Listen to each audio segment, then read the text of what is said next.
Hello, hello, good morning. Welcome, everyone. As you start coming on in, it is Friday morning and not my normal day for a show. Um, but I was going to get an extra one in today with my good friend, Sherrod Swaney from Centered America. So, good morning, everyone. I'm Nick Perro. This is the Sick of This show, and today's episode is Radicalization Pipelines. Good morning, everyone, as you come in the audience. We're streaming on YouTube, Substack, and Twitch today.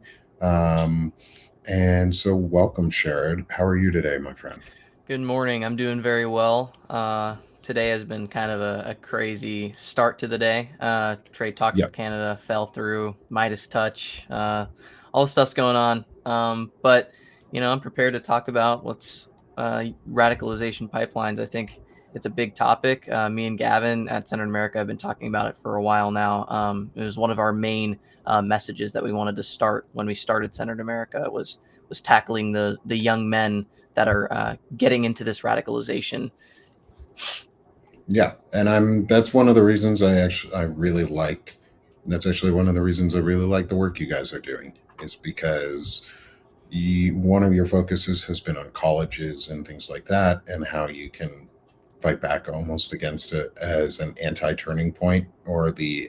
uh, the alternative to a turning point is a pro-democracy and real centered discussion that isn't centered on moral differences of personhood or radicalization, but on like real ideas.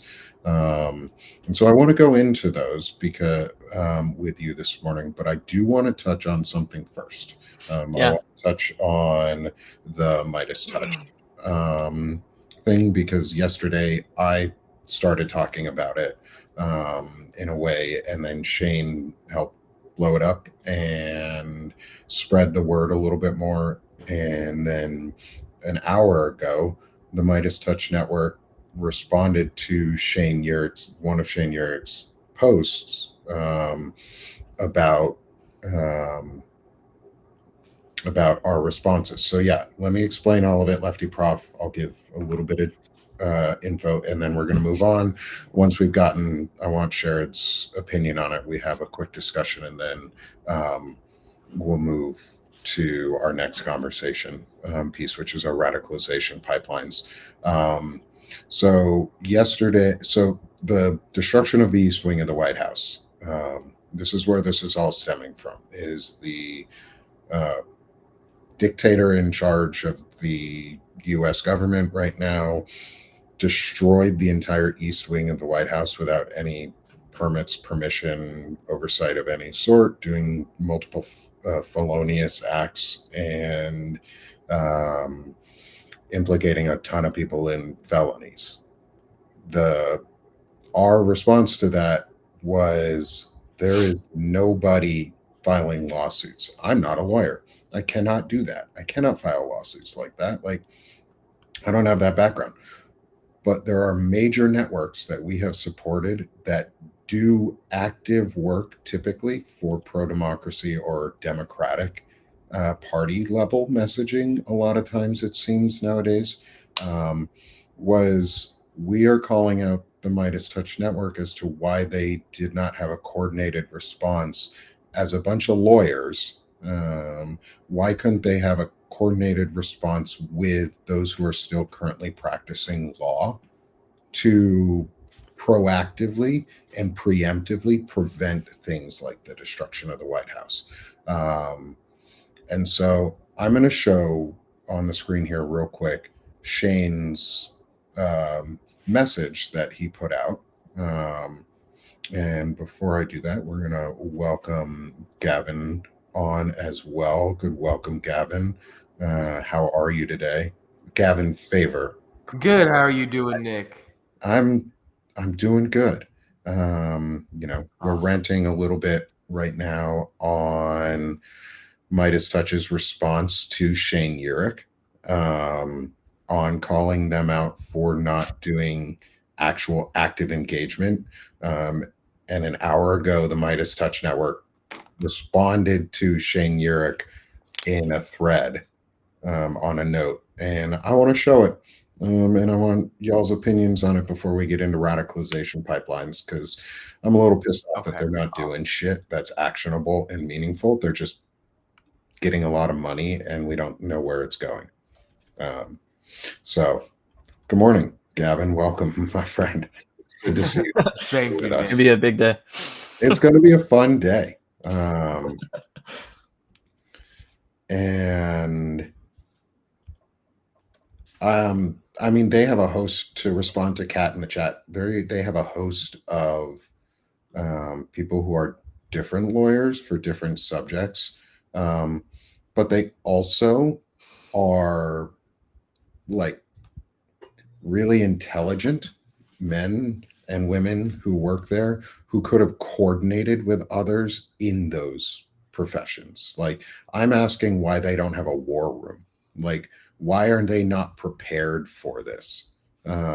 Why is there no preemptive action? Why are we always on the defense instead of the offensive?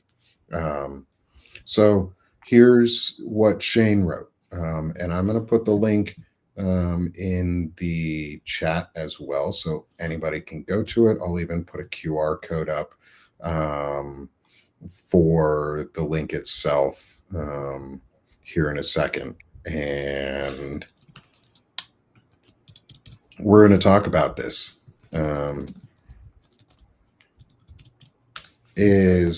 Let's show so everyone can click on and get to Shane's and like and share his. I'm going to restack it right now. Like and restack comment is Shane said, I'm sick to my stomach. I'm appalled by the lack of action by people who were supposed to be leaders to fight for us. Midas Touch Network, I cannot begin to describe the level of your failures. The East Wing lies in ruins and you did nothing. For $10 a month, hundreds of thousands, maybe millions support you. And of all things, you could not mobilize a network of lawyers to file a suit. At minimum, you can begin preparing a class action lawsuit for the people to punish the companies and president involved. It is time for Trump v. the people of the United States. So before we get into Midas's response real quick, what do you guys think of Shane's message? Because I 100% agree. Look, I think that something we have to note is that we have smaller platforms. That doesn't mean we're not powerful, but we have smaller platforms, and we are boosting, independent media, action steps, independent journalism. We're doing the whole 9 yards. People that have larger platforms like Midas Touch, like Aaron Parnas, should be taking those legal action steps and even amplifying them bigger than we can. If we're doing the work at a small scale, they should be doing it at a large scale. And we're seeing that is not what's going on. Midas Touch not putting in those legal action steps is absolutely appalling. So I agree with Shane. Yeah. Like what Sherrod said, we all are smaller independent organizations, whether that's Banner and Backbone or Senate America, and we can do the best that we can to, amplify what's going on, but we have to allow these larger corporations, like what Sherrod said, to kind of take the driver's seat here and help us through this situation. And look, I've always been a proponent of it's not top down, but Midas Touch has been perceived as being for the people. And so now that they have this huge platform, it seems like we're trying to, we should be able to depend on them because they have said we could depend on them. And now they're not letting us depend on them. And so we, as smaller platforms, have to take up that work that they are not doing. They have the platform to be able to do it, and they are not doing it. So that's something. They don't only have the platform; they have the resources 100%, as well, right? They're lawyers. They should have a team. They should have a war room, like you said, Nick. It's absolutely appalling. So, yeah, like to me, it's a failure on their part to actually action on the things that they said. It's not about. I don't distrust the news Midas Touch provides us. That's not what we're saying. And none of us are saying unsubscribe from them. I'm saying maybe if you're a smaller person who has a limited fund, and this is Nick Perro talking, not anybody else. This is my opinion on this. Is if you have limited funds and smaller funds, and they're going to let us down by not actually doing the work of putting together this legal team and organization that could have actioned prompt, like boom. They could have literally had someone there with a cease and desist letter before the bulldozer hit the fucking wall. Like they could have had it there weeks ago. Cease and desist. We need to understand why you're putting up all this construction equipment and how exactly the plans. They could have had lawyers available to do those things. Instead, they're sitting on their network going, "Here's how a lawyer should do it." Okay, then write the fucking brief for a lawyer, hire one, and do it. But if you're not going to do it, smaller platforms like us who are actually trying to do the work, like Centered America, who is putting together care packages and putting out real tangible things for people who are in need and giving back to the people who actually need support, and not holding that money and just hoarding it. They're not dragons at Centered America. When you get too much gold, you become a fucking dragon and you just start hoarding it. Centered America is giving money back by giving care packages to people, tangible things that are going to help. But Midas Touch, your biggest tangible thing you could do is you're a network of fucking lawyers. Act like it. Like, act like you were lawyers one time and write lawsuits, Yeah. write legal briefs. Do more than just go, we're a news network. Okay. Banner and Backbone's a news network. But Nick Perro, the individual, can do other shit. Like, so Exactly. I also Definitely. think like if people are putting money into these publications, just like people put money, we get paid subscriptions. We're gonna do everything we can with that, funding. Being able, Nick, you go on live like almost every single day. You have designated times. You're talking to the people. You're figuring out action steps. You did a whole 3 hour, I think it was 3 hours, 3 or 4 hour live on No Kings, covering that and making sure that you keep people actionable. We were preparing people for the protest. They are not doing that. But here's the thing, we are doing everything we can with the resources we have. They should be doing everything they can with the resources they have, which is much larger than our platforms. We can only do so much. They can do so much more with the funding that they get. yeah, yeah, Exactly. And there's two components. One of that being, amplifying independent journalism, amplifying the news. And that's great, right? That's what we need right now.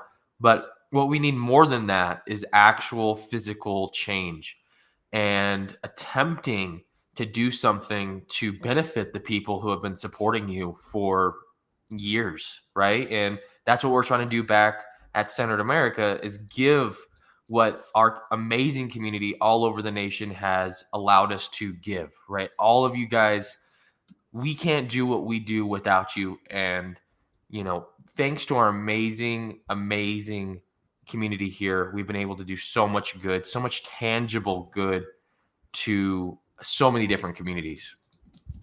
yeah. And And they should like, be doing the same.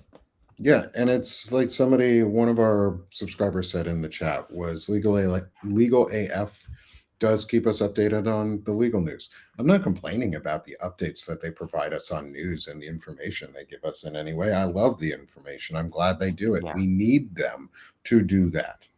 We're asking them why they didn't have an active plan in place to go on offense. They're on defense. They keep saying, oh, the Democrats are always on defense. Everybody keeps saying the Democrats are always on defense. Well, fucking go on offense. You go on offense by having a war room of people who are prepared ahead of time to file lawsuits with pre-prepared lawsuits and things written out. They can do that. They do it all the time.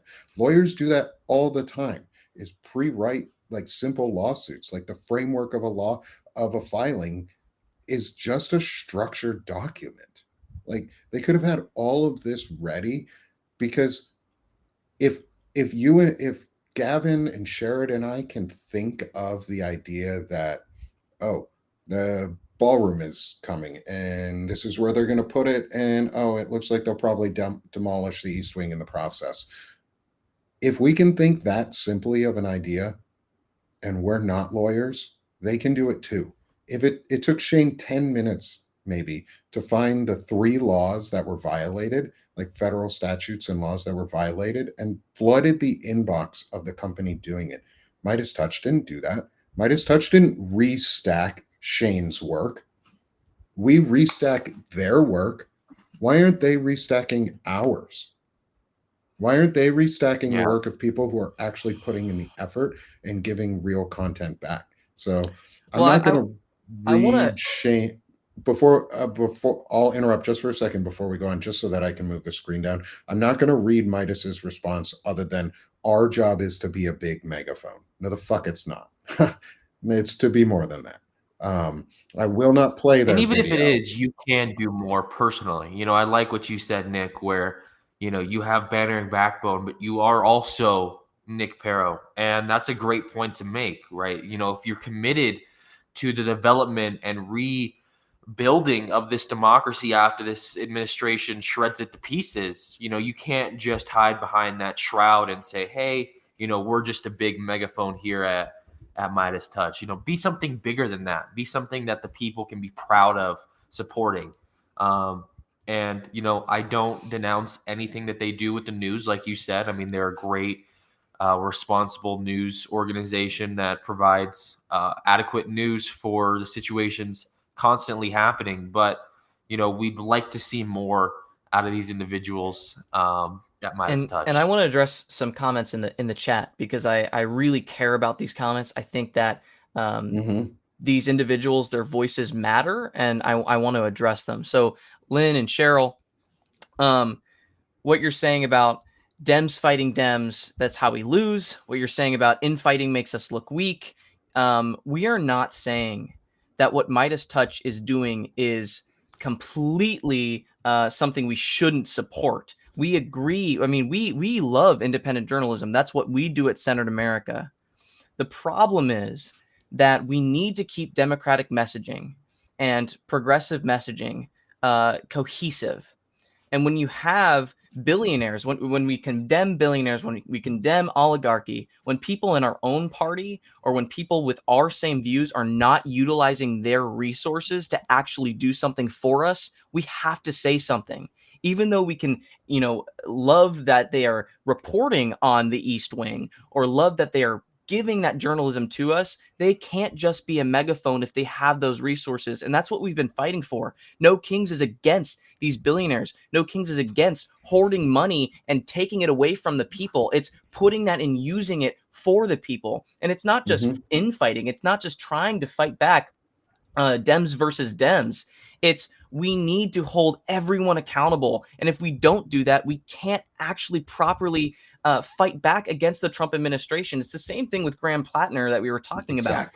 How can we support someone with a Nazi tattoo? This guy's running in Maine. How can we support someone with a Nazi tattoo when we are fighting back against Nazis? It doesn't work. There's no cohesive messaging there. And that's something that we support here at Centered America, is that we want to reform democratic messaging.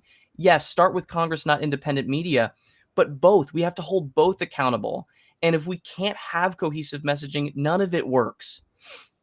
Yeah. And it's to answer the question some was asked was, why are you expecting them to tell the future? Did anyone know what they were doing? I'm not asking them to tell the future. I'm asking them to plan for the future. I worked in intelligence collection while I was in the U.S. Army. You collect intelligence and you plan for the future with best possible guesses. They could have made a war room to plan for these types of events. So yes, I'm expecting them to tell the future by doing their fucking jobs and using their brains as lawyers to come up with legal arguments to defend against stupidity. Because that's what they're doing. They keep telling us they know what he's going to do and how he's going to do things, and this is what their plan is. Okay, well, read Project 2025, Midas, and fucking put lawsuits together that counter every single step of that plan and file them. That's what we're asking. We're asking Midas Touch to use the money that they are accruing, a lot of it, to good use, because that's what we're demanding. That's what we keep demanding, is where do we spend our money? How do we spend our money most effectively? And if they're just going to hoard it, it's not effective. They're just becoming the billionaires themselves. So yeah, I am being sensitive on this because it impacts me, because I'm an independent journalist on the left who has supported Midas Touch for 2 years now, and I want my money going to a good place and a good reason, not just for somebody to gain wealth. I want it to save my democracy. So, yeah, I'm demanding more of them because you all demand a lot of me. I should demand even more of the bigger networks. And, I'm going to, bounce off of that. Nick, I think that we can't be surprised anymore what Trump is doing. Right. Yeah. And this whole independent journalism can't be leading with surprise breaking news. It has to lead with, we knew this was going to happen. Here's the action steps, because Trump is predictable. We can't say that we're surprised by anything he's doing. Project 2025 is being actively implemented, even though he lied about it during his campaign. He actively said he's separated from Project 2025, and then he just tweeted that Russ Vought, he's working really closely with Russ Vought. So we know that this is what's going on. We can't be surprised anymore. And Midas Touch and Aaron Parnas, yes, I love that they're, independent journalists, but we can't lead with breaking news, be surprised. No, we're not surprised anymore. Now it's time for action. And I think a lot of you in the chat want action. A lot of you want those action steps. And the biggest thing we can do is urge these organizations to take action. That's Exactly. what we do. And you can't argue that Trump isn't predictable when they literally handed us the playbook. I mean, Project 2025 is a written out description of what they are planning to do with this term. And to say they're not predictable, to say that they don't know what's going to happen next, is simply just a misstep and not true. I mean, seriously, they have the playbook that we can read at any time. And I agree with what Nick said.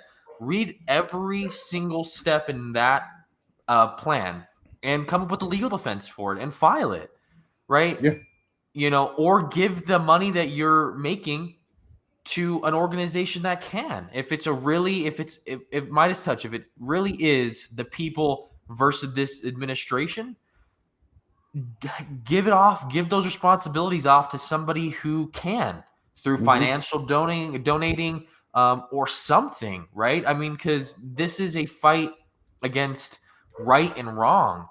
And if you're not doing anything but telling us what's wrong, then there is not going to be any progress. I mean, we can do all that we can as small organizations, but we need these larger organizations to step up and fill in those gaps when necessary. And it's not like we're waiting for them. Clearly, us at Centered America, at Banner and Backbone, Nick Pero, Shane, we're not waiting. We're doing the work that we can with the resources we have. And guys, in the chat, I agree with all of you. I think that your voices matter, and I love, seeing what you're talking about Dems infighting. We agree. Sometimes, that is definitely. That's been a big issue that we've been talking about. Literally, our mission statement is reuniting disillusioned Democrats. There is a clear objective here that all of us are trying and committing to, which is redeveloping the narrative and redeveloping that communication between Democrats, Republicans, and overlooked communities, right? Yeah. And we can't do that. And Joan, I agree with you. You've been looking at what the brothers talk about, and they've been getting a little redundant lately. Dimitri, I know you want action. Shane actually put out a whole note basically saying, hey, here's Clark Construction. Here's the construction teams. Here are the contractors. Contact them. He gave, phone numbers. He's flooding the voicemail boxes. We want to try and take action. Of course, we're not going to wait for them. We're not going to wait for Midas Touch to take action, but we also have to urge these large organizations and publications to do something. Even if we respect a portion of what they do, there's a lot larger things that they can actually spend their money and resources and time on. Thank you for everything you're putting in the chat. We appreciate all your comments, and and appreciate all of the feedback that you're giving us. We want to make sure that we're having those conversations with you to really get a cohesive messaging, because all of you are involved. You make these publications. You make Centered America. You make Banner and Backbone. You make Sick of This Shit publications, and we care about what you have to say. But we're all going to talk about it. We're all going to have these conversations because we care about the betterment of America and this country, and we care about what people do with their resources and their money and time. So, and I think that's a great segue right into the heart of our discussion, is radicalization pipelines and how you guys at Centered America, but also you guys as individuals, Sheridan and Gavin individually, you guys fight back against radicalization efforts. One of the reasons I love Centered America so much and the work that you're doing, and I'm actually now, I think, almost $10 freer this month after canceling a YouTube paid subscription, is I'm going to put that money towards Centered America instead. On a monthly basis, because there's actionable results that come out of it. Like, accountability for your actions is a huge part of radicalization, is the unaccountability level and not being held to the same standards or a standard at all. Can you guys introduce to us like who you are and how, like, radicalization pipelines and right-wing pipelines specifically, I don't refer to them as far right or alt-right anymore, they're just right-wing, is how have they touched your lives, and how did that help get you to the place you are now to found Center America and do the work you're doing? I'll introduce the organization, and I think I would pass it off to Gavin to talk about the radicalization pipelines, because honestly, Gavin has such intelligent words about this. This is something we talked about from the very beginning. So Centered America is a 501c4 organization. Sorry if you can't see me. There we go. Okay. Centered America is a 501c4 organization defending democracy, resisting authoritarianism, putting out resources for the people to really fight back against this administration. And we started it together. We started it with the idea that we wanted to, sway and reform democratic messaging to be more representative of the people. So I'll pass it back to Gavin, and he can talk about. Yeah, so the radicalization pipeline of the youth in this country has been very prevalent for about a decade now. And we've started to see a lot of these individuals that get caught up in this pipeline are young men. Now, I'm not saying that they are the only group that does get caught up in this, but it is the overwhelming majority. And as two young men ourselves, we have a better understanding of what exactly is going on with individuals who do get caught up in this pipeline. And a lot of it is just a lack of power or any respect, any feeling of respect, and they don't know where to turn. I've met a lot of people who have fallen down this pipeline simply because there is no authority figure in their life. There's no role model that they're able to look up to and say, this is who I want to represent. This is what I want to be. And most of them try and find that through social media, try and find that online. And what ends up happening is they fall down this pipeline of misogyny, sexism, racism. And that's because these creators are misaligning and confusing these young men into thinking that a lot of the respect is given simply as a, let me see how I can frame this here. A lot of this is simply because they confuse respect with power. And because of that, there's so much confusion within young men where they don't know how to earn the respect of their peers. And they simply try and do that through power and through degrading individuals. And, Sheridan and I have met a handful of people that have come up to us and have simply said, hey, this was something that happened to me. I had fallen down this pipeline and I was on the very dark path. But thanks to talking to actual people, I've been able to leave that and find a real base understanding of how to conduct myself as a man in a society like today. Do you have anything? So, yeah, go And ahead, Sharon. I think it starts at that developmental age, right before Exactly. you hit puberty. I think that with the rise in technology being embedded into our generation's life, Gen Z, younger generations, that want for respect, that want for love, that want for you're finally you're starting to want relationships. You're starting to want that developmental stage has a lot of curiosity. It has a lot to do with coming of age, of sex, and so when you are a young person, and you are starting to hit that age, your hormones are all out of whack. And I honestly, I know it's a weird discussion or weird to talk about, but that's really what's going on here, is that these alt-right creators that are confusing respect with power are getting their base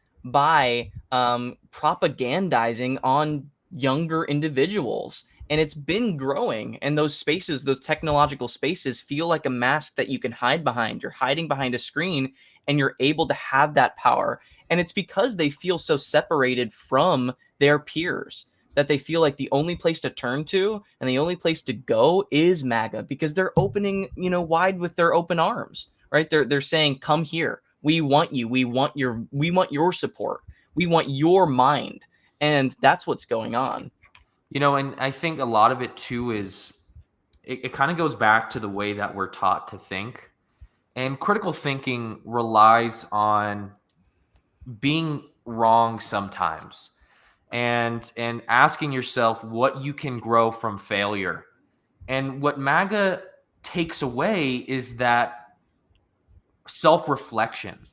And it's interesting because I've learned to spot this, but they've taken away the idea of self-reflection in critical thinking, and it's very challenging when you're going through the developmental period of your life and learning not only how to think, but how can we apply that in conversations or just in environments in my real life. And sometimes that's frustrating to adapt to. It's a pretty big learning curve for some individuals, and MAGA gives away an opt-out.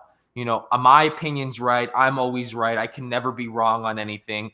I have the correct answer on this. And they provided and cultivated a community that does not ask of self-reflection. They don't ask if I'm wrong. They do not consider the other side's optics. And it's a cheap and easy way to think, because there is no, am I right? Am I wrong? What could this look like? How can this be perceived? And that just continues to feed into this pipeline, and it makes it really easy for individuals to confuse being right with being in a community that does not ask more of them. Oh, I think we lost your sound, Sharon. Sorry, I was muted. Alexa, hang up. Oh, no, you're good. I think one of the biggest things that I get out of what I'm hearing from you guys on this is the ability to have a lack of accountability. Is the alt-right or the right wing or the MAGA pipeline or whatever it is we want to call it, red pill, black pilled, which is even different and another entire topic that we could talk about, and I've talked a little bit about with some folks who have some really interesting. I don't know if you know her cat, her son, and his partner came on on Banner and Backbone and talked about the alt-right pipeline and black pill, and looks maxing, and which is a weird thing, but I think it all fits into this. Is how have you guys grown? Like, what influenced you, both of you, to grow and like face the accountability? Because it is really hard to question yourself at times, especially when you're a young man who's been told you don't ever have to be accountable for anything. Your actions and your words are always unaccountable, and you don't ever have to apologize. Like Graham Platner, who's had a tattoo of a Totenkopf on his body for 18 fucking years, and now just decided to cover it up because he's running for a political office on the Democratic side. That's not accountability. That's not facing the actions or consequences of your actions. That's just pandering. So how do you feel about things like that? And how does that go against or conflict possibly with the accountability that you guys have learned to instill in yourselves? Because you're younger than me, Yeah. which is pointed out as model good behavior, which I will answer the question that was asked in the chat, but I'll do that later on in this discussion. But I want to know, like, how do you feel about modeling it, and how does that conflict with some of the things that you're seeing coming out of the Democratic Party on endorsing a candidate who has a Nazi tattoo on him?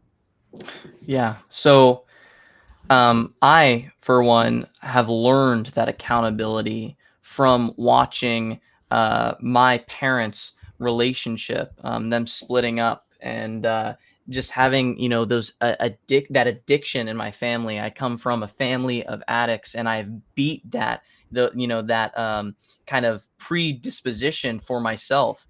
My mother leaving my father at a very young age and saving me and my siblings taught me a lot about family, about how my mother, a NICU nurse, is working 12-hour shifts, night shift, and watching, how my father, who was honestly a very liberal person, very smart, very historically intelligent, lie and wasn't accountable. And it's not just the Republican Party or alt-right movements, it's all around, that we can look up to a person that is supposed to be our influential figure, our father figure, and feel like we are learning non-accountability, not being accountable.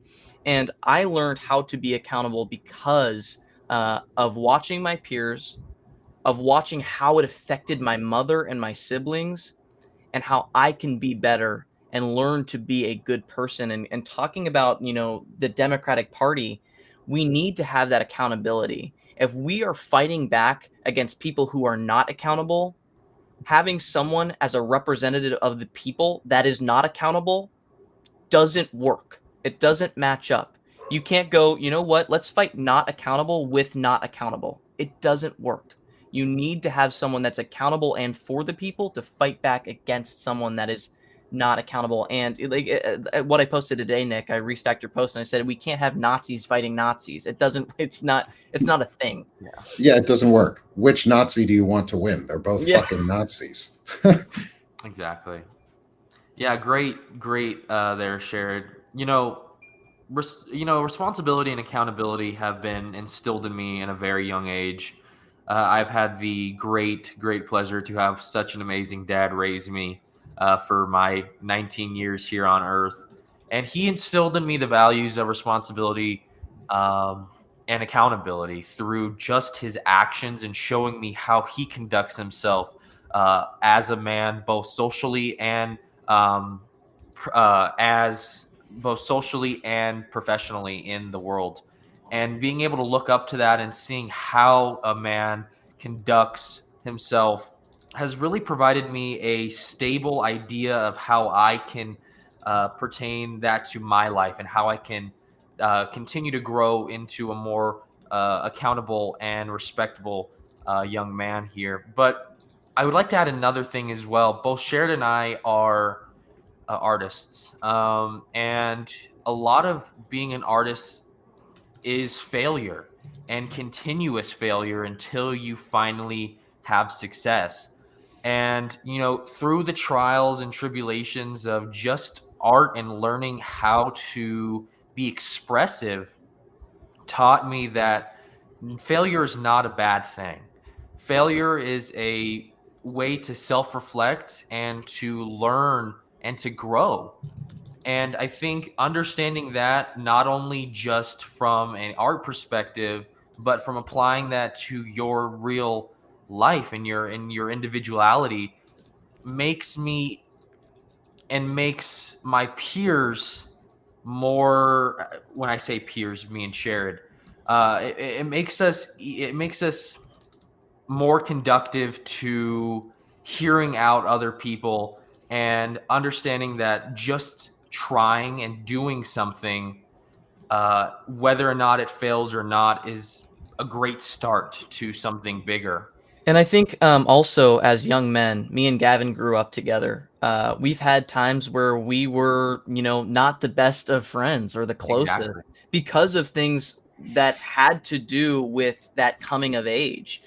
Growing up together, we had fights. We had these periods of who's going to be the most accountable first. And it was kind of this like test of where are we here? Who do we want to be and who do we want to be together? And I think when we started Centered America, we had looked back and realized that we have grown together. And I think having, a support system or having a good role model, which I look at Gavin as a role model, and I think that, he would look at me like a role model. We both have found that with each other. And I think a lot of people who surround themselves with people who aren't role models or surround themselves with people who aren't accountable are not going to be accountable, and it's a lot harder to find that accountability. And so when you are an individual, a young person that's first like real entrance into society is surrounding yourself with these alt-right creators, you're surrounding yourself with these figures in your life that are not accountable and don't want you to be for the betterment of their channel and their platform. And so I think that a lot of it is that these young individuals are surrounding themselves with other individuals who are not in the best interest of them and their emotional expressiveness, authenticity. Yeah, I think that, I've had the pleasure of growing up with Sherrod, and I think that we have one of the greatest developmental assets I've had throughout my entire life was Sherrod and still is Sherrod, because we hold each other accountable even when that means an uncomfortable conversation or when that means taking a step back and trying to figure out how to resolve a problem that we're having. Accountability is not always easy, because it asks yourself to look at the preceding failures and say, how can I grow from this? And the easiest thing that the alt-right pipeline provides is a lack of accountability. There is no accountability on the conservative side, because every single thing that they use to as a tool that is supposed to help them just reinforces this ideology that accountability is not necessary. And because you're a male or because you're in a position of power, you don't have to listen to anybody else. You're the person in the right, and you always will be. And that's just not true. And surrounding yourselves with individuals who hold you accountable make your transition from teenage to adult so much easier, because people, whether you're working a job, whether you're in school, people are always going to hold you accountable for your work and your whatever you provide to better society or worsen. And in most cases, we've had young men, and I've seen it at school or in places of work where I've worked before. I've seen men and specifically younger teenage guys, they begin to have their perfect society that they've cultivated throughout life because they fell down this pipeline. A lot of it is starting to crumble because people are asking more of them. People are asking now, why? Not just what, but why are you doing this? And it's hard for them because they've never been taught to ask that of themselves. And when people start to ask that of them, they break down and they continue to turn back to these pipelines, similar to an addictive tendency that we've continuously brought up on this show and through our platform, because it's serious. It's a very addictive community to be in, because it's it's easy. Like, for lack of a better term, it's easy to be in these communities that don't ask you to better yourself every single day. Yeah, and I think it's that rejection, right? When you're growing up and you are starting to, want to get a partner, or you're starting to have crushes, right? As a young man, especially, and you are, getting rejected, right, by your peers. Your immediate kind of your notion is to go, well, fuck that. I don't want anything to do with those people. And who is there with open arms saying, you're right. You hate them. You hate marginalized communities, and you hate women, and you hate who's rejecting you. Is those creators, those YouTubers, that like that space, that clickbait titles space is, you're right. Hate them. Use your voice to hate them because they rejected you, and that's what they want, is to hurt you. And so they kind of match masculinity with, the only way that you're masculine is if you hate. And the best way to rally a bunch of, like, a huge audience, is to get them to hate somebody. And that's what Donald Trump did. That's what Charlie Kirk did. That's what these alt-right Republican extremists are doing, is getting your children, these young men, to hate women in marginalized communities. And that way, they can have that base, and they are stuck Exactly. forever in a in an inability to be accountable. And yes, Gavin, what you're saying, being accountable together asks something difficult from you, which is to say that you're wrong, to say, holy shit, my first notion shouldn't be to hate and go, oh my God, I was rejected. It's supposed to be that, why? Maybe, Yeah. like that, why? And I think that what you said, Gavin, is just absolutely, like, a beautiful response to that. I Yeah. love that. And You one thing guys I'd like focus to on add the real why. quick is it's not only the pipelines. This is being reinforced in the house, by, whether it's a parental figure or guardian.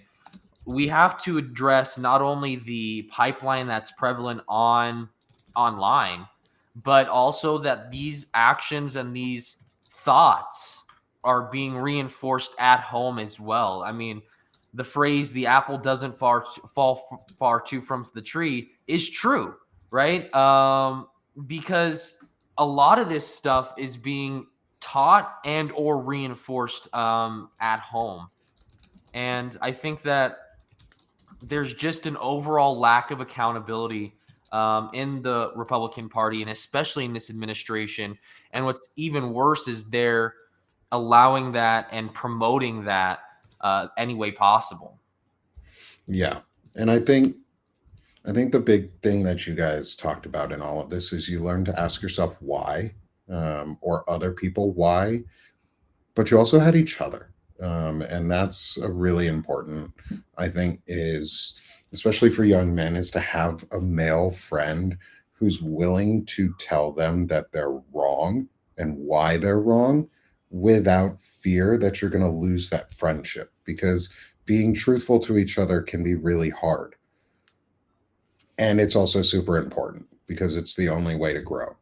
Exactly. And I think that, speaking from just Sharon and I's personal experience through this friendship, it's so much more rewarding when you come out of the end and you found that, it was hard to say that I was wrong. It was hard to admit that I made a mistake in this friendship, but what you gain out of that, what blossoms out of that accountability and that newfound respect for each other, is worth it. And it's something that you can only experience through accountability, which is such a interesting way to say that accountability and understanding when you're wrong and when you can admit it is the key to happiness. Because truly, I believe that if I and Sherrod never got into a huge argument that we had, that our friendship would not be as stable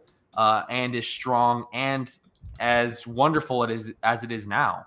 I mean, I have so many great memories with Sherrod, and none of that would have happened if we just let our stupid not hate, but this disagreement that we had get in the way of this friendship, and being able to grow and prosper from that has made my life.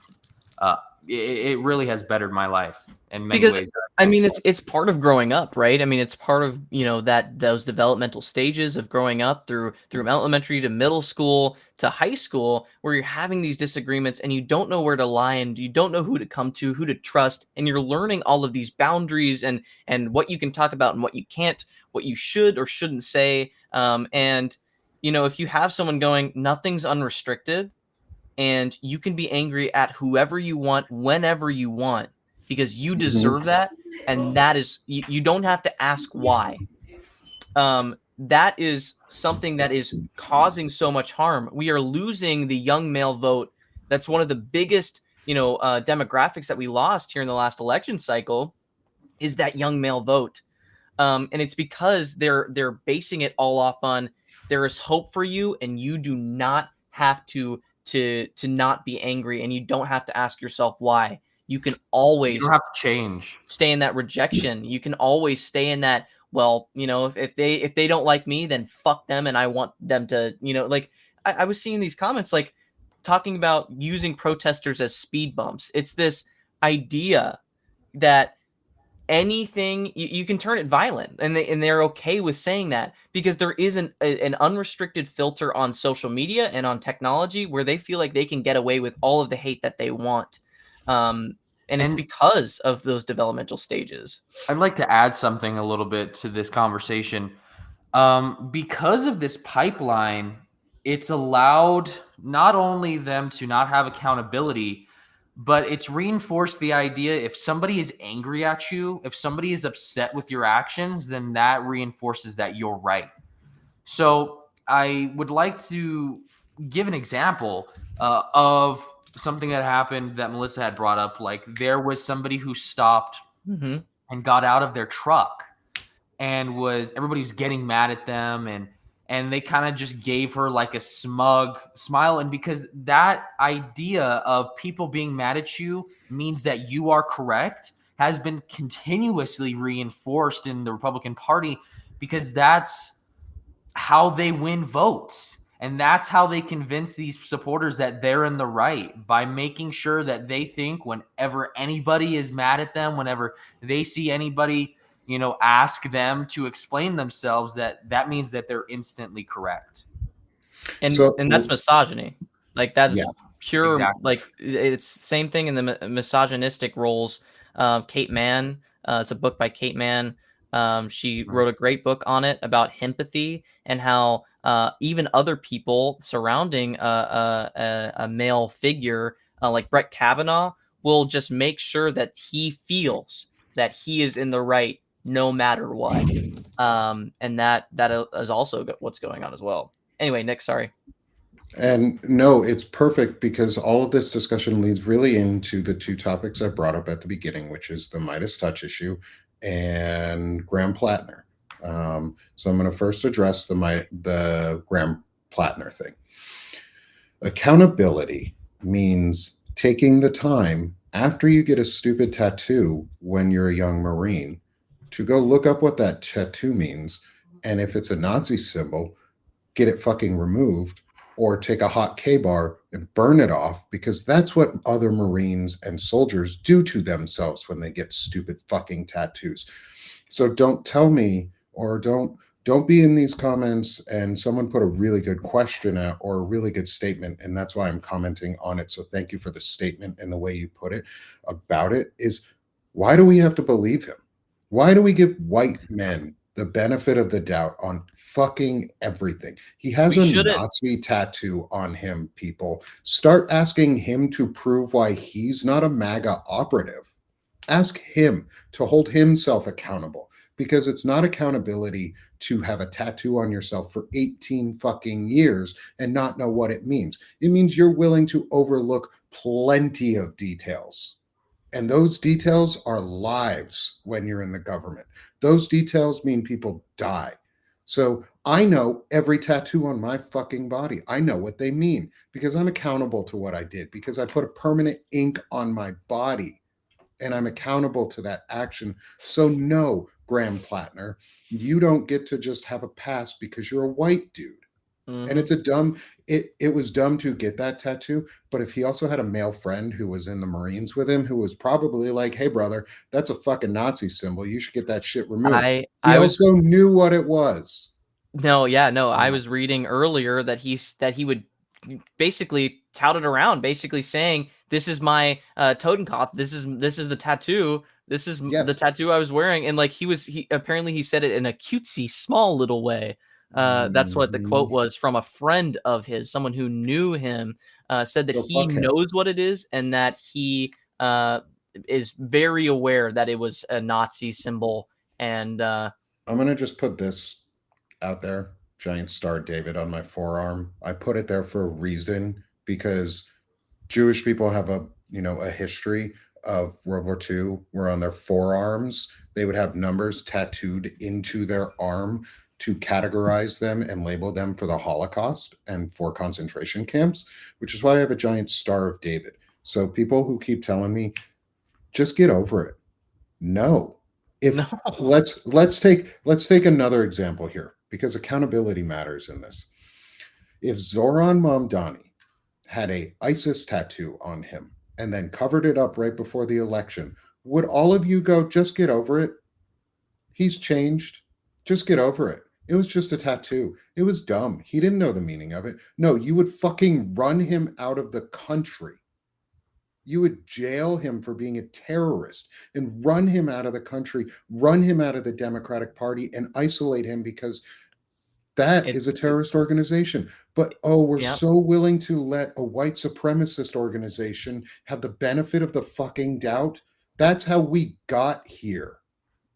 Yeah, exactly. I like what someone said. Yanni said, "A butterfly over your ass is a drunken mistake. This tattoo isn't that." Yeah, and that's what I was saying. Is like, you can grow as a person, but you can't do it in the U.S. Senate. Okay, like especially when it's a Nazi symbol. It's like, what are we? Who are we trying to have us represent us? Yeah. Right? You can't go, okay, well, he's growing as a person. It's just, it seems like that same empathy, like idea of, well, he's just stupid and he didn't know. It's like, no, if you want to run for U.S. Senate, you need to fucking know. That's baseline. That's the bare minimum. If you want to, have a position of power and have constituents, you have to at least know what they care about. Exactly. Google takes 5 fucking seconds too. Like you could just take a picture and be like, what does this mean? What does this tattoo mean? Literally take your fucking phone and go on to Google. Like they have Google has a platform that you can take a picture of an image and it will show you exactly what it means. He had friends who told him he knew what it meant. I don't buy it as an excuse. It's fucking bullshit. So and there's no accountability if we let him off the hook. Exactly. And we cannot become what we are talking about here on the podcast today. We have to hold these people accountable because we know the other side won't. And that's what's going on, is they're trying to push us into an extremist left. Like they're trying to push us in the same way that they have been pushed. And we have to say no. We have to say we're going to be accountable every single time, and that's how we win.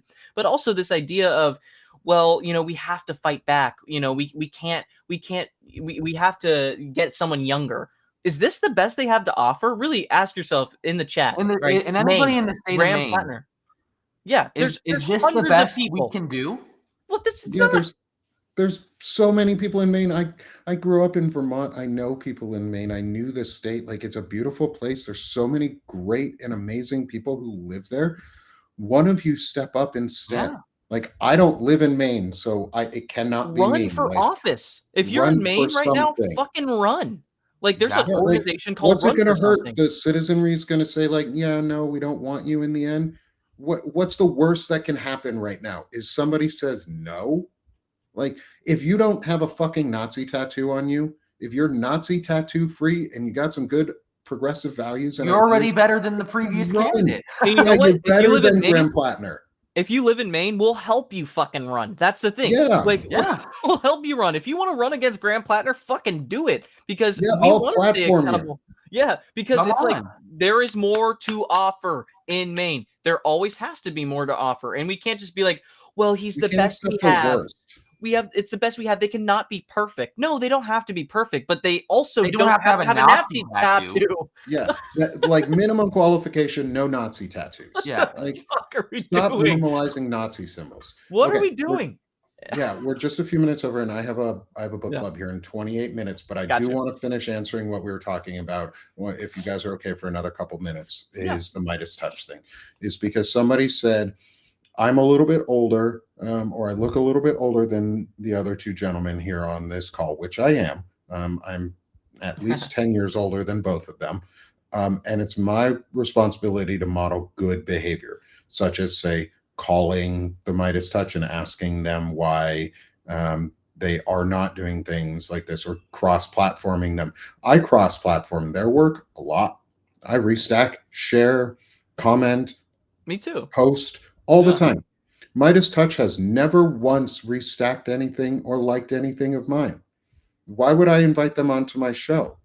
Why would they invite me onto their Wait, show? what do they mean by I'm a model? small, like, model good behavior of, like, call Midas touch instead of airing my grievance online and using my Wait, for us, platform. like as in for like to make sure that No, you're modeling good behavior for us? No, for me to model good Okay. behavior about not calling Midas touch out because it feels like I'm attacking Democrats. I fucking am. I hate the Democrats. They don't do shit for us. Like, I'm telling Midas touch the truth. I want somebody to go on offense. They are on defense. Midas touch is on defense. I'm not attacking Midas touch. I'm asking them It's to do constructive the hard criticism. work that they need to do and hold themselves accountable. also, how do you like reach out to Midas touch by just Yeah. getting in touch? You have to post it on social media. That's the only way Yeah, they'll like- respond. Also, clearly they did, because Shane, right? If we Yeah. just typed a message on the inbox DM, they're gonna be like, we don't fucking care. But Shane did it publicly. But Shane did it And that's how publicly, you hold and they people responded. Shame works well. If we shame rich people and people with power, they do what we need them. 'Cause they Like, don't want that get getting mad out. at me for organizing a citizen-led petition of the Midas Mighty to Mhm. pressure the Midas touch to do what the shareholders and staker and people who pay for Midas touch want them to do. That's literally how politics works. Is you get a bunch of people to pressure a group to do what you want. Midas touch needs to be pressured to do what we want. So stop telling me I'm attacking the left when I'm asking them to do the work that they have the money, power, and knowledge to support. If you're all willing to give me millions of dollars a month, I would gladly do all of that work my fucking self. I'll work 20 fucking hours a day. I've done it before. My wife can tell you how fucking miserable it is, but they're not. They have the power to organize a sustained sit-in march outside of the Capitol with bullhorns every fucking day, asking and reading parts of Project 2025 with senators and congressional members from the Democratic Party that you have never fucking heard of, doing it every day, and one person focuses on one issue, and they're not doing that. I'm asking them to do that. That is how we win. And Zev I mean- Shalev and Lev Parnas are demanding and asking for sit-ins at the Capitol. Midas Touch has the money to fund it. So why are we so afraid to fund these things? The right funds protest for illegal shit all the time. They get paid protesters all the time. Why are we so afraid to use legal tactics to fund people to allow them to express the First Amendment right in a way that reflects our views? Are we so willing to just capitulate and roll over and obey fascists by not doing anything? Like, they're obeying by not acting. Lefty Prof is saying, at the same time, we were just explaining how young men are dealing with the shame they feel. Was there any communication before the public shaming? So it's very different, right? There's no, they're not correlated, Like, how do I right? communicate with Midas Touch? Midas Touch is a huge publication, whereas Young Men are a completely different thing. Young Men aren't a publication. So when we're talking to a corporation, an organization, a publication, that's completely different from the other topic. But I agree with what you're saying. Like, we were just talking about shame, but being able to pressure an organization to do what the people want, I mean, all of you guys protested, right? We were all protesting the same shit. We were doing the work, right? Yes, they're an independent organization. We agree with their news. We want them to be independent journalists. We agree with that idea of their organization. But also, if you have the funds, you should do it. And so, Lefty Prof, I agree with you. But also, they're two very different things, and I think you have to treat them very differently. We treat billionaires differently than we do, young men that need help. Going back to the young men thing. Yes, shame operates the way it does, but I think it can operate very differently. Shaming an organization that has millions and billions of dollars is completely different from that shame and that reconciliation and talking and having a conversation with a young man, right? Young men are in developmental stages, and organization should be accountable. It's completely different. Yes, you're a teacher. I was gonna say, Lefty Prof, that for the young men thing, we need more male role models. I like what Gavin Newsom was saying, which is we should have more male teachers filling those roles so that they can be a male role model for young men. Anyway, sorry, that was a little rant, but No, but like the idea, and I get the public shaming rarely got me there. Unfortunately, for most of us here, I'm going to say something that may sound controversial, is it's not about your feelings. It's about theirs. And the only thing that a lot of these young men respond to is authority figures of some sort. They need to see you as authoritative. That's really what it is. It's not about shaming. It's not about bullying. It's not about being mean. It's about being authoritative. And that's really uncomfortable it's a parenting for style. a lot of other men to do towards men. This is a men's issue. Like, I'm not calling out any women in the crowd in any way. This is a men specific issue right now, is because men are leading the charge towards fascism, are dragging us and pulling us screaming towards fascism because it's easy for them. It's about accountability. And there's a difference, like Sherrod, you just said, is public shaming for an organization. I'm also not really shaming them. I'm asking them to do more. I'm asking them to use the resources that we pay them for good, like to actively protect our democracy, not just report on it failing. Like, okay, cool, you wrote a book, but who's going to fucking read it if we're not here? If we're not here, like, do something. It's a little and funny. I don't have the money. It's all about money. Yeah. I don't have $1 million to file a lawsuit, hire a good lawyer, and have a legal team that would actually win this case. Yeah. The Midas touch does. It's a little funny and contradictory because we in this chat, and I know a lot of you in this chat, are for boycotting organizations. And if the argument is that we should talk to them and have a conversation beforehand and nicely write a nicely worded letter or email to them before we do this boycott, it doesn't get anything done, right? Billionaires, we know, and people with money, we know that doesn't do anything. Writing an email and going, let's have a conversation. Please use our resources to the benefit of the people. What is that going to do? If we're going to get organizations to do what the people want, it has to be public pressure. And we know that. And I know you guys know that. I know you guys in the chat know that as well. Like, we care about boycotts, right? Mm-hmm. Yes. So Lefty Prof saying shame isn't the right word. Yeah, exactly. It's like we have to put public pressure. And that is it's also an organizing tool. Social pressure doesn't have to be a bad thing. It's keeping others accountable.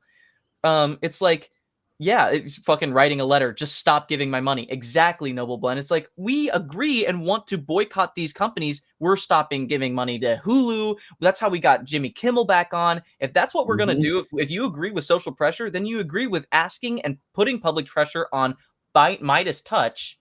We're trying to get Midas Touch to work with us. Yes. But boycotts are the same thing. I'm not trying to get Midas Touch to work with me. I'm trying to get Midas Touch to work for me. There's a very big difference. I do not want to work with Midas Touch. They have a network. I'm building my own network. I'll gladly work alongside them and support their work and promote their work, but I want them to work for me as the shareholder, as the person who pays for their private business, as the person who pays for parts of them to have a media empire and have the money and resources that could be used. It's not like I totally agree with you, Lefty Prof. I love this conversation and I appreciate you pushing back because we're, like you said, we're not really disagreeing in any way. It's not, we're not shaming them. We're putting public pressure on them as the people who need their power. They hold power and influence that my 5,000 subscriber publication does not. They have millions of views. I have 100,000 a month, like maybe a little more, maybe a little less sometimes on this channel so far. My stuff has gone down, which is really weird because I do a lot of work and my stuff has gone down. And I don't think it's because of y'all. I think they changed how the algorithm works. Is like, but also the idea of like, yeah, we could go to the Ask Me Anything or ask the editor of Midas Touch. So I'm going to go on to a live stream with Ron Filipkowski and Ben Meiselas and demand this without any support, knowing that anyone has my back. That's going to be my first action is I'm going to go tell Ron Filipkowski and Ben Meiselas how to run their network or how to file a lawsuit. No, I'm going to use my platform to build up public support for the idea that Midas Touch is not doing enough with what we are providing them, because in an age of fascism where there's hyper lying and hyper like no information and no transparency, you have to be hyper transparent to do the right things. Sherrod and Gavin are super transparent about what they use the money and the funds that you guys provide them with on Centered America. I don't have any funds to use other than what is being paid to support growing this publication and paying myself just enough that my family can survive. Like, I don't take money out of my business, either of them. Banner and Backbone is using money to fund and support Melissa Corrigan and the work that she's doing in independent journalism, just like Gavin and Sherrod are supporting Melissa Corrigan. We're supporting someone who's actively like researching, and we're tiny networks compared, millions compared to thousands, guys. Like, that's what we're asking. We're asking them to do the work that they have the capability to do. Not themselves. They don't have to be the ones doing it. I'm not asking Ben Meiselas to go get his bar license back, go back into a courtroom and argue it. I'm asking him to help find the other lawyers and set up that network really, really fast, or it should have been done a while ago to, already pre-do this stuff so the White House didn't get half fucking demolished. Yeah, and it's like, well, why don't we ask, all the 250 people on here, ask yourself, if you had that platform, what would you be doing with those funds? And if you said, and it's like, we are asking, sorry, before I jump to that, I just want to butt in one more second. I think we are also asking everyone in the chat to also stand with us, right? I think all of you want to keep people accountable. That's why we're having this conversation. That's why you've stayed this whole time on the live. If you can help us keep organizations accountable, it helps. It does. Clearly, Midas Touch responded because they're afraid of that getting out. And now, again, I want to preface, we do support Midas Touch and what they're doing with independent journalism. We just want them to use their resources to help the people as well. Gavin? Yeah. I was just going to say, we're simply asking them to do what we would do in their situation, right? And I don't think that's too much to ask. No, I think that's the minimum we can ask. Like, that should be the minimum standard is if Centered America if I was in this situation, what would I do? Touch, we would have lawyers on the ground yesterday, right? Yeah. Like, I would have had a lawyer Tiananmen Square and standing right in front of the fucking bulldozer with a cease and desist letter signed by a judge going, "You fucking run me over." If we had that much money, we'd be testifying in Congress right now. We would be doing so much. Yeah, I'd be sleeping on the steps of the Capitol. Why aren't they? They could be organizing all this stuff. Like, there's smaller publications right now that are really trying to do the organization. And I'm not asking you to stop supporting Midas Touch. I'm asking you to reconsider some of your funds. And if you're supporting them on multiple platforms, then maybe you don't have to use that money to help smaller platforms grow and get truth out, such as Centered America, and help them get the truth out and information out. And you guys, I'm going to give you here a minute to reach out or to tell everybody how they can support you in all the ways. And I'll put your QR code back up too, because one leads to Substack, one leads to your website. And I want you guys to sell yourselves, because the work you're doing is really important, and it's really, I think, is going to be really beneficial to actual people. Yeah. We talk a lot about accountability and tangible progress in the Democratic Party. This is what we're doing right now. Actively, we're currently raising money to develop and build homeless care packages to vets who have been put out on the street, and to individuals who need it and the most in our community, because that's what progress looks like. Even if we can only do a handful this time, I always like to say the first step is always going to be the smallest, and we didn't realize how quickly we'd be able to grow this amazing organization. And this time next year, we may have 100,000 followers instead of just 10,000, right? So I just want to say, before Sherrod gets into what Centered America is, I just kind of want to say thank you to everybody watching this live, to everybody who support Centered America, Banner and Backbone, or any of our partners here. You guys are the ones that are enabling us to do this work, and I just want to say thank you. Yeah, thank you so much. And Nick, we support your work too. We became a paid subscriber to you as well. Centered America did. And so we really appreciate your work as well. Centered America, for anyone who's new, is a 501c4 organization defending democracy, resisting authoritarianism, giving people the resources to fight back against this administration. You can find us everywhere, just with Centered America. All of our social media is Centered America. We have pretty good search engine optimization, so you can just look it up. We have a website. We're also basically we're doing a fundraiser, like Gavin was saying, for care packages for veterans and marginalized communities. You can buy a t-shirt, and those funds help support those care packages and giving back to those veterans.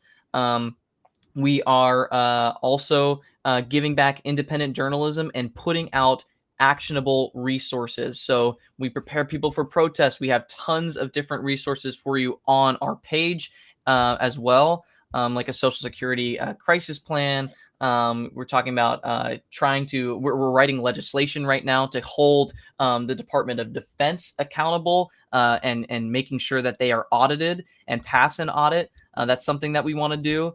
And we're working with Banner and Backbone and Nick Perro and Melissa Corrigan and Shane Urich to really fight back. And that's what we're doing. We want to boost and amplify smaller publications because we're doing the work. And we appreciate all of you. You've made Centered America, and we can't be more grateful. So thank you. And thank you guys so much for being here. I really appreciate the paid subscription from you guys and the support, but also just the conversations. It's been great to get to know you two, and I can't wait to keep building this relationship with y'all. Us too. And appreciate it. And as you guys said, I have two. I'll plug myself here real quick. Is please first become a subscriber with Centered America.